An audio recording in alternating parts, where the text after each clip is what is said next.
Scott County, we have a VEX-IQ Robotics program, and Mid-America was able to bring together the different organizations. So Scott District 1, District 2, Grace Christian Academy, and the 4-H.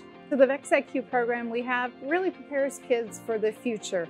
Whether the jobs are in technology, they're learning coding, programming, design, they're using mechanical skills and engineering. We offer it to both elementary and middle school age kids. And the goal is that they start young to learn that design process as well as the teamwork. Initially, the parents really don't understand what their kids are doing until they come to a tournament, and they are just wowed.